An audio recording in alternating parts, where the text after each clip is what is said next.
if I told you this, but I haven't drank this year. I had a glass of wine with one dinner. That's it. Like I haven't drank.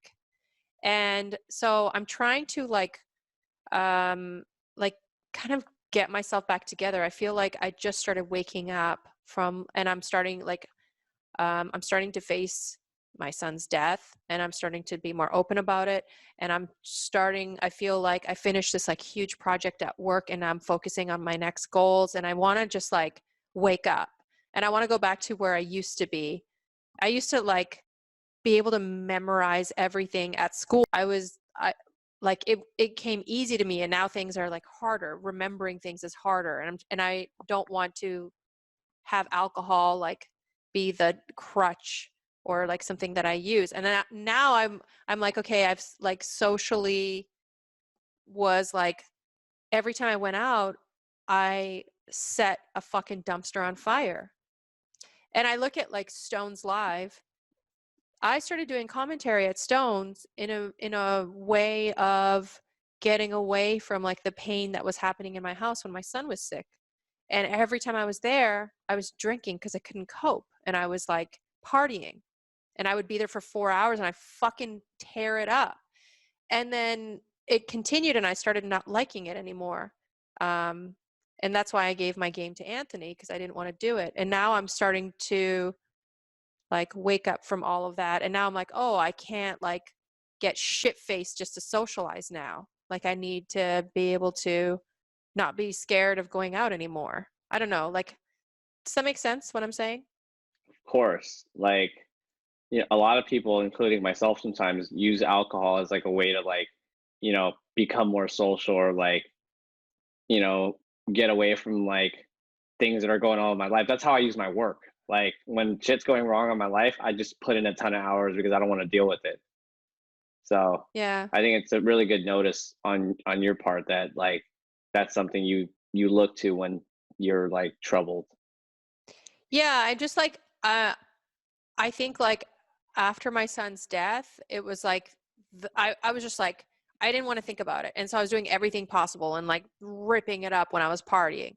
And now like it took me a while to like come to terms with it and reevaluate things and then like realize that this is my life now.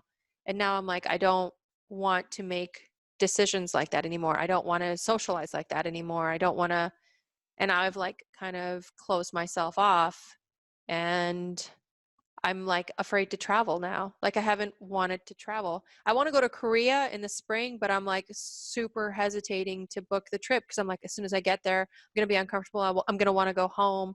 And I don't know. Like when I was younger, I used to travel a ton. Like you just went on this like European trip. I used to go to Europe every summer.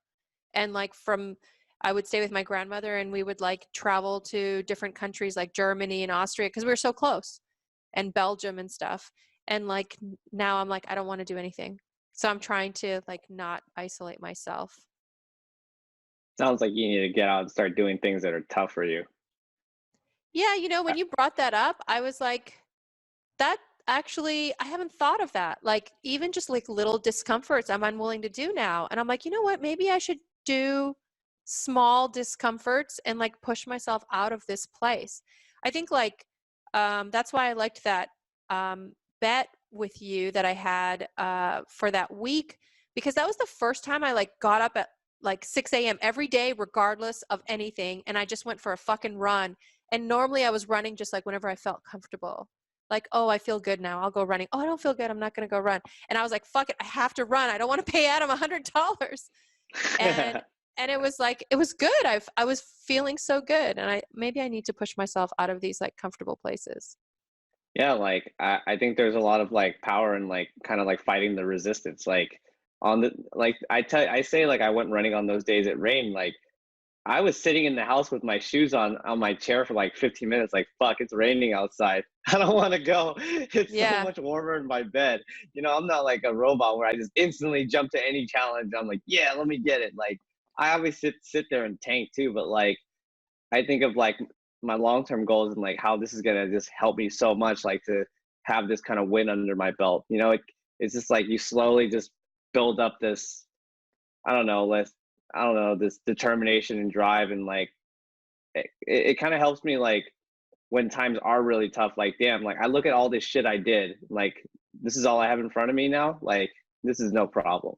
So, if we're just going to say one, I want to say one more thing. Like, I find that a lot of people who have a hard time, and I think this is going to go back to goals, because when you tell me like you just go, and when I think about like the times where I just push myself to go, because I'm really quite active most of the time, um, it's like understanding what the micro is going to do for you on a macro level. I think like understanding the impact of our short term decisions and our small micro decisions in the long term. It's like not spending that $27 a day that adds up to like almost 10,000 a year. It's kind of like that. And I think like the people who struggle the most in like losing weight or like making good financial decisions or finishing their bachelor's degree is because they don't understand like these small little things that they're doing are going to be adding up to a bigger goal, and it's not instant gratification. You know what I mean? Like there's no gratification that you're getting running outside in cold weather, but No it's gratification at all. a choice you make that is going to long term have such a good impact on you, and you understand that. And I'm just like wondering what it is that lets people mentally understand the micro the micro influence of the macro. Does that make sense? Of course, like it, it's I think everybody on a mental level understands that these things help you long term. I think some people are just not willing to do it. They're just like, I'm good. I would rather be comfortable, you know, You know what, you might be right. It might be comfort, and it also might be um I know a lot of because times when I wouldn't do it, I would be like, well, fuck it, it won't make that much of a difference. or people think that comfortability is happiness. I actually think it's the other way around. Like I think comfortability leads to a lot of regret. Um, There's a lot of people who say you should sacrifice now and be uncomfortable now, and in order to gain comfort later, in order to have, and that comfort now is like an investment with dividends, right?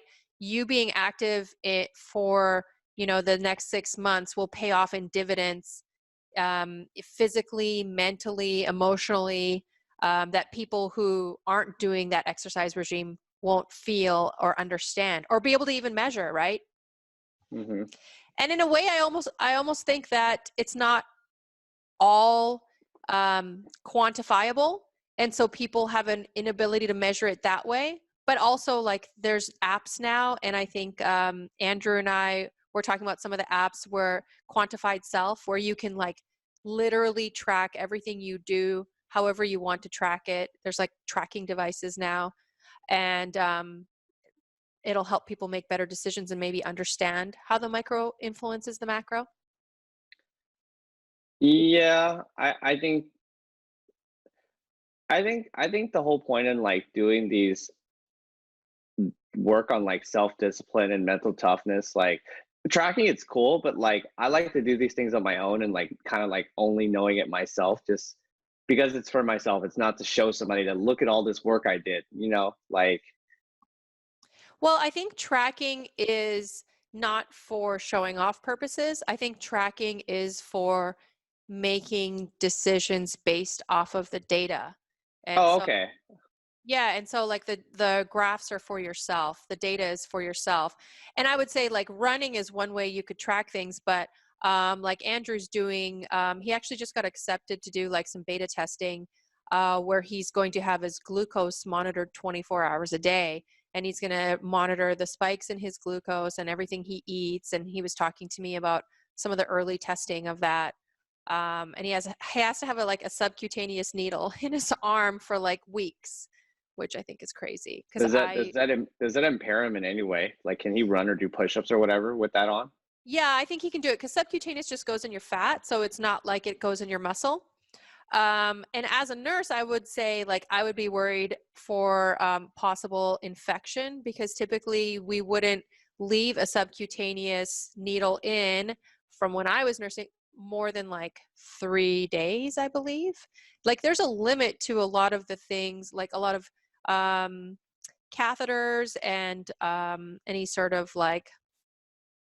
things that we put in your body. There's limits. Anything indwelling, because there's a risk for infection. Mm-hmm. So anyway, thanks for, I've taken up a lot of your time. Oh, it's good. My only plan tonight is to cook and watch tennis. Well, you go cook. I'm fasting. So I had, I fasted, I ate one meal yesterday. I fasted almost 24 hours. And then, What's your fasting schedule right now? I would say my fasting schedule is kind of like dependent on how I'm feeling. If I'm like starved, I can't fast. But so I try to eat like a very high protein, high fat lunch, and then I'll try to make it to lunch the next day, like twice a week. But if Oh, I, you're okay. You're doing it twice a week that you're doing yeah, but I fasting. only eat 2 meals a day on normal days. But if I'm not feeling good, like if I eat carbs with lunch, I'll never be able to make a fast because it spikes my blood sugar. Hmm, So makes I feel sense. like I mean I don't want to start um like preaching to people, but glycemic index is such a big impactful thing in our diets, and it's so overlooked. And every sort of disease that's out there, any sort of like metabolic disorder or disease, is like so greatly affected by our spikes in blood glucose. And the fact that like we're never talking about glycemic index, it irritates the shit out of me. But I also don't feel like an expert in this area because I've researched it for a couple of years and I have a lot of textbooks, but I still feel like I'm not doing it It's actively right now, and I don't want to preach to people. I also feel like people don't listen to me anyway. So. because you're a woman. I'm just kidding. No, it's true. Yeah, I'm trying not to have a chip on my shoulder. Also, that's another thing I'm working on. I'm more about like sustainability diet. Like I know like because in a perfect world I'd be like a vegan keto, but like I can't fucking do that. I don't even know if Like that's possible at a vegan keto. I meant like just spitting some dumb shit out there, but like there are things that like I must have in my diet just to sustain this amount of happiness I have with food because I do have a very good relationship with food and I do enjoy all the meals I eat. But the moment I like eat way, way, way too clean, like I just become miserable. Really, I feel like so the misery I feel is not just attributed to the taste of the food, but the feeling I have afterwards and the energy level and my concentration. I genuinely feel like since I've been in my 40s that the glycemic index of a meal affects my emotional mood and my ability to concentrate. There was a time where I tried to go vegan and I was a little more carb heavy. And I remember telling Andrew that like I was exhausted by 2 p.m. and I couldn't concentrate. And I literally was studying for this job. I was doing a lot of work and trying to figure out, because I was new to the software, trying to figure out the software and do this project. And I was like, I couldn't make it. And I decided like I couldn't do vegetarian or vegan. And I started going more into high protein, high fat, like I used to when I was like younger doing pageants and running a lot. And instantly my energy level went up. But anytime I do anything carb heavy, if I have pasta or anything, I literally like I'm in a fog the entire day. I have to like give up my day. And then I also am hungry for the rest of the day because I get that glycemic index, that higher glycemic index, and it spikes. And then my insulin's released, and then I need more carbs. So I feel like although the food tastes kind of good, the overall aspect of it is like not beneficial to me. And like when I eat clean, like if I have like a filet mignon steak and a salad, I feel like that's super clean and it tastes amazing.